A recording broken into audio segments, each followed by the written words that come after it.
Hey guys, so I've got quite a few thoughts to share with you. A lot of you may know about this, and some of you may not, that there's been some controversy recently regarding several K-Beauty sunscreens, in particular the Purito Centella unscented sunscreen has been discussed in great lengths.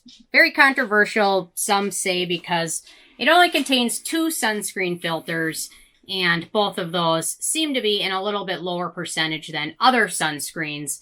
And if you're going to discuss the Purito, you also have to mention the other 2, which also are mentioned to have these same issues.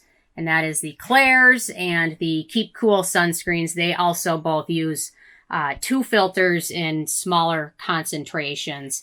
So some people are going around stating that the percentage of actual UVA rays blocked by these cannot be anywhere near the SPF levels that they state. And there's been a few videos done about it, a lot of discussion on Reddit about it.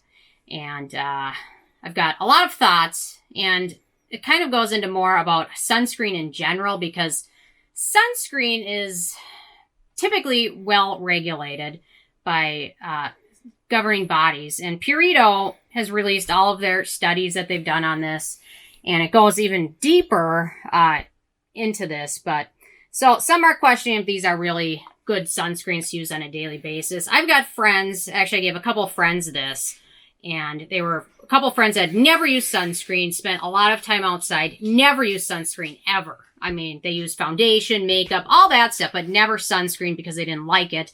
And they actually love this, and I discussed it with them recently, actually in the last week, what they think about it, and if they found it really wasn't SPF 50, maybe it was SPF 15, if they would keep using it, or if they would try and find something better. And they really didn't like the elegance of other sunscreens, and in fact, they said this was something they liked using every day and didn't mind it. So, in my opinion, even if it is not an SPF 50, which is kind of scandalous, if it's a sunscreen you're going to use every single day, it's still better than not using any sunscreen. I mean, so there is some controversy regarding it. I'm not a chemist, and there's other people that know more about testing. And some people say because of some of the soothing ingredients in here that the tests are wrong. Typically, I know there's different ways to test for sunscreens, but typically they apply it and then see how long it takes the skin to get red. And some people are saying because this contains skin soothing ingredients such as centella, that slows down the time it takes for the skin to get red, and therefore your skin may be doing damage longer. But because of that centella, you're not able to test it as well. I don't exactly know about that, but if you find a sunscreen you like and you're going to use it every day, it's still better than nothing. Or people have tried other sunscreens that they really dislike and just thought no sunscreens are worth using because they don't look good. They don't look good under makeup. Anyway, so that's one issue that's come in the last few days. Another lab recently in France has been testing sunscreens. This one was one they tested, and instead of SPF 30, the lab found it to be an SPF of like 9 or 10. And also with the REN sunscreen, they also found this to not be the real SPF that they're advertising. And so just reading more about that, I'm like, well, how can that even happen with regulations and things like that? But last year, there was a huge scandal, like a 30-year scandal involving a lab that was paid by all these brands to test sunscreens. And in fact, they were not really doing much testing. They weren't testing the number of participants they should be. They were trying to save money. So they were charging the brands the full money for the studies, but they were cheapening out and not really doing the studies very well and saving themselves lots of money. So they've actually been arrested last year by the FBI arrested several people in this AMA lab scandal. So instead of doing the full panels, they were doing, groups of smaller groups of people than what they're really supposed to be doing.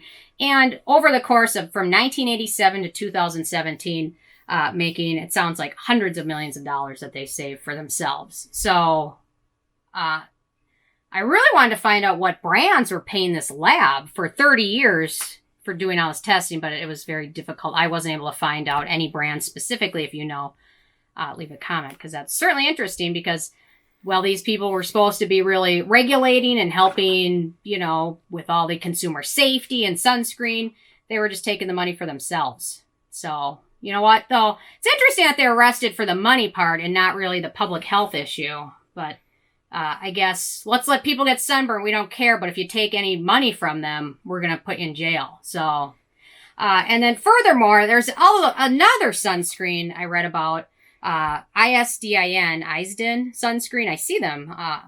They're a bigger sunscreen brand, but they had a sunscreen pulled from the market that was actually a children's sunscreen because it didn't offer the protection offered on the bottle. So that was also recently. So it's kind of interesting. I really think there needs to be like a central governing body instead of like each little country having their system, because there's so many different rating systems. And even like in the US, I'm not sold that our sunscreens are that great, just because the new filters have been shown to be very effective and we can't use them according to the FDA, but we can sneak them in. But, you know, you're kind of, it's an interesting dilemma, and I'm not exactly sure I have advice for anyone. I guess my main advice is to find a sunscreen you like and use it every day. I mean, that's, I guess, the best thing. But when you rely on companies to be truthful in what they advertise is also, it's, you know, I guess consumer beware. Don't believe everything you read. Don't believe everything you see is another thing. Go from your own experience. I also have to wonder, some of the people with the Centella sunscreen mentioned that they noticed more hyperpigmentation during times of using it. I have to kind of wonder if they're using it at the recommended amounts. And the Purito Centella is not waterproof, so if you're sweating, it comes off. Personally, I like it as a good day-to-day sunscreen if I'm going to be outside a lot. I really like my Bioderma ones. But for days I'm going to be inside, I still really like the Purito one because it is cosmetically elegant, but maybe that isn't a huge thing. But a lot of people don't want to wear sunscreen and walk around and look like ghosts either. So it's a big dilemma. It's up to each and every person to make their own decision. But I really think this calls for a deeper testing of sunscreens. I really wish I had the money to test all these sunscreens. But obviously I don't, because I'm here.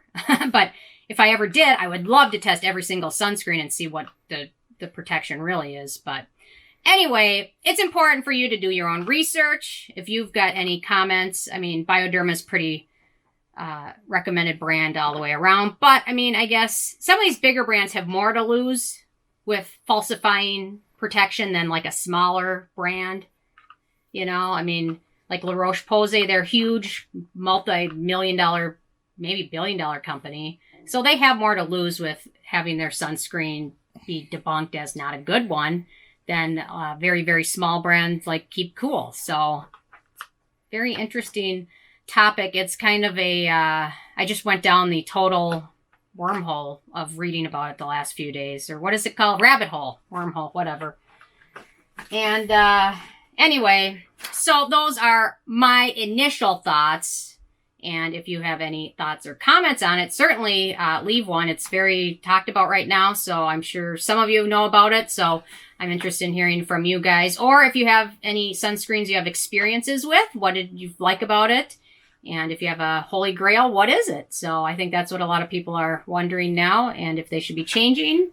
And I still think the sunscreen you're going to use every single day is better than no sunscreen or something you might occasionally use only if you're outside for a long period of time. So those, I guess, are my key thoughts on it. So, but I'm interested in hearing from you guys. So leave a comment. I love hearing from you guys, and stay tuned for more tomorrow. Thank you so much.